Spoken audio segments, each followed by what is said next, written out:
Hi, this is Jeremy Ward coming from Warrior Gardening. This year we're doing experiments with tomato plants, and this is going to be the first time I've ever tried to do a 5-gallon bucket. I usually use them to store mixtures, which I love it. 5 gallons is pretty much perfect. And honestly, when we're talking about tomato plants, probably the very minimum you want 5 gallons at least to allow the roots to grow and for the plant to be healthy and happy. Right here is an underperforming Bradley heirloom, and it actually has some, the leaves are turning in, this leaf in particular is turning in on itself and preventing it from gathering energy from the sun and turning that energy into photosynthesis so that it can produce the sugars that it needs to be happy and healthy. So I want to experiment. This year I've got 6 or 7 tomato plants. I left them all potted because I'm looking for the sweet spot in the yard. Honestly, last year I planted in rows and every plant underperformed. I'm in South Carolina. I'm in hardiness zone 8A, and the soil is sandy. And you know, a lot of people might say I don't like sandy soil, but I do. You can amend sandy soil, but it's always going to drain well. So I'd rather have sandy soil than a clay soil. There are plenty of other ways that you can handle your issues with clay soil and harder soil types, loamy soil. But I don't have the luxury of just being able to grow wherever I want. I grow in South Carolina. So this year I am going to place these pots around the yard in different places. I've got one that's getting partial shade, one that gets a lot more sun. I just really want to know how they do, and like everything else, it's got to happen within the context of your environment. And so there is no one size fits all, but if you do find yourself in a hardiness zone like mine where you know those triple digit degrees are going to hit somewhere in the middle of the summer, right when you're trying to grow your tomatoes, you don't want them to be in a situation where you're constantly having to shade them, or you know, it's just honestly not worth it. So growing in pots, I can relocate. I can grab this 5-gallon bucket. It's not going to be that heavy and move it to wherever I want it to go.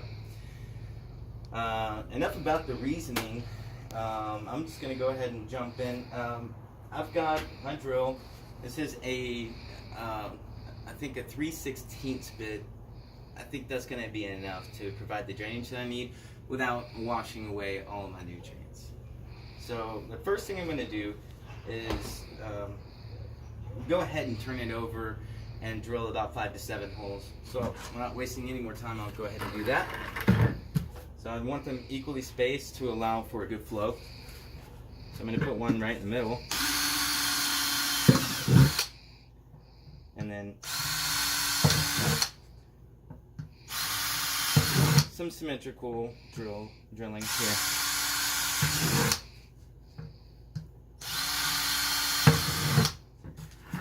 I don't want too many because this plant likes to drink. And I saw a lot of other people who want to put gravel at the bottom. Honestly, I can't imagine why they think that's a good idea. I get that, you know, at the bottom of the bucket you want the roots to be able to, you know, have something strong to connect to.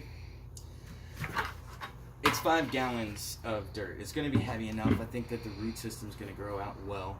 So I'm not going to bother with putting gravel on the bottom of my bucket. But I went ahead and drilled 5 holes. If I notice later that that's not really working out for me, I'll drill more holes. Okay. This 5-gallon bucket has a mixture.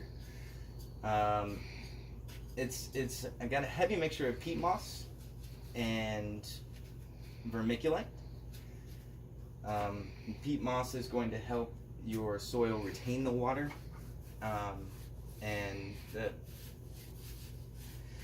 the vermiculite is going to help aerate the soil, and it also holds on to moisture as well.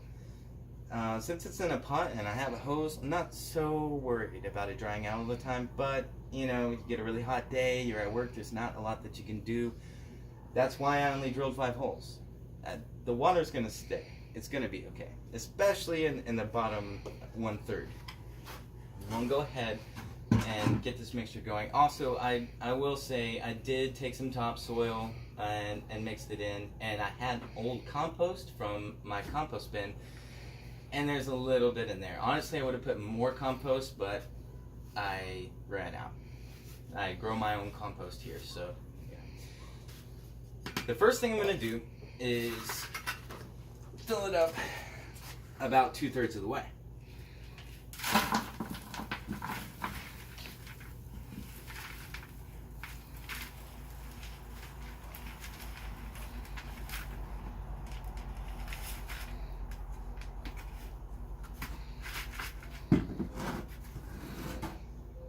See, that's about half, a little bit more.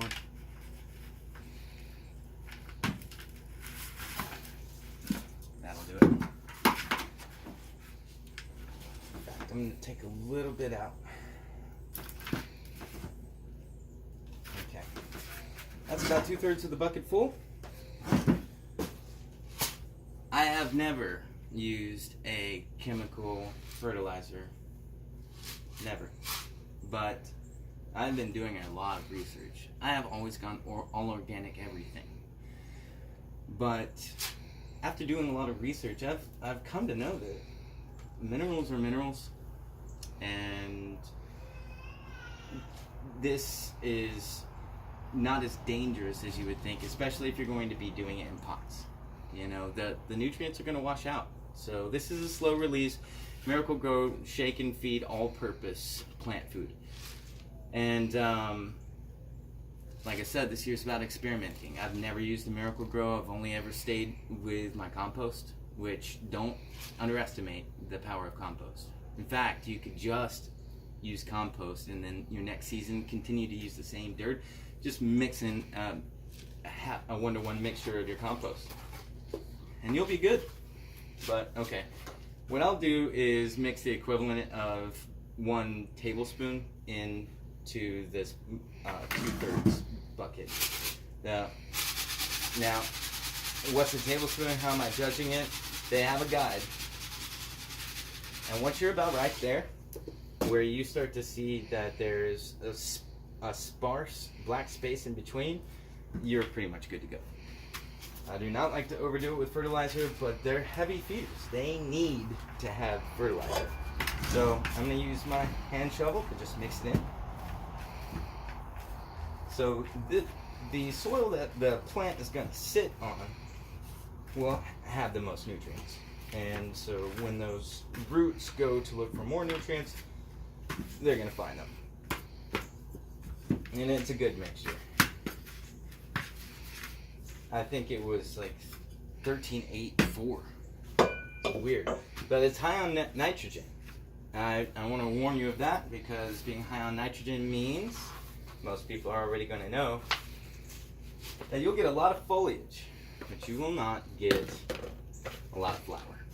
So in about 3 months, when and you have to monitor your plant and find out, you know, is there too much nitrogen?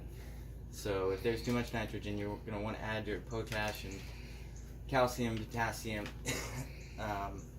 get those nutrients into the top layers of the soil, and they'll just drain right down to the middle and bottom. What I'm doing now is teasing the roots a bit. The root system, luckily, is not grown into a spiral, which you'll see a lot in pots from the stores, and that's kind of damaging because it can stunt the growth of your plant. So I'm teasing at the sides a little bit, but there's not really too much going on at the end. Really, I think mainly what I'm doing there is just a force of habit. I break it up a little bit more at the top too. All right, at this point, I don't need any more fertilizer. So So I'm going to go ahead and fill in the sides. And it's messy and dirty, and that's one of the wonderful things about gardening. When I do stuff like this on my deck, you know, whatever, I have a broom, so it's gonna be just fine. But this is one of my underperforming plants, so I wanted to make sure to go ahead and get this in and take a video of it so I can show you the progress. I'm going to do a couple of other experiments too, and by the end of this year I hope to have a good feel for how to grow the best tomato plant, and like I said, within the context of my specific environment. So I'm just going to kind of dump and spread.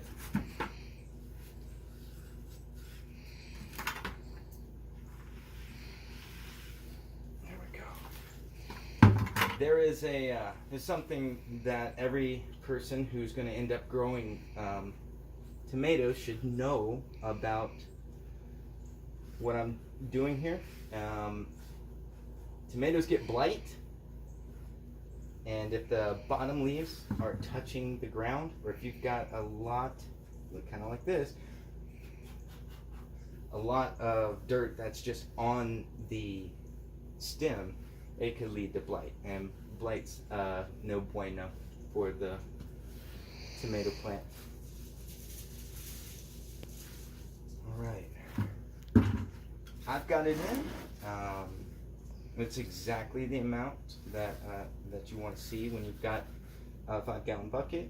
It's gonna, you know, over time it's gonna settle a little bit. So if you want to take something like a handful of mulch and put it on top, just to make sure, I mean, does a couple of things. It will prevent new weeds, whatever makes its way into the bucket, from growing, and it creates a barrier between the sun and the soil, so it will help you retain moisture. Okay, we've got it in. The first thing I'm going to do afterwards is just go and give it a nice healthy feeding of water, and I will plant this in a part shade area in my yard. In the next video, I will go out and show you any progress that we've made in that area of the yard. I'll give it a couple of weeks if I'm not seeing what I want to see. I want to see it grow. Right now I've got a lot of nitrogen. I want to see this thing get big and bush out, and I think it's going to. I really don't see any major problems with this plant other than just how it was stored before. So we will see. I'm looking forward to doing the next video. Hope to see you guys when you come back.